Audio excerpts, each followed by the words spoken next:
Мынандай лайфхак көрдіңіздер ме? Жылқыны осылай суарамыз. Арбамен.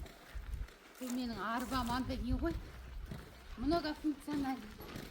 Шөп те саламын, мал да саламын.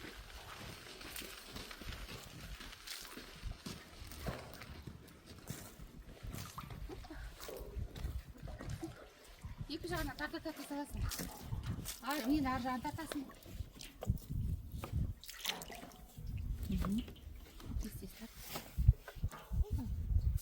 Сразу шешіп жүр.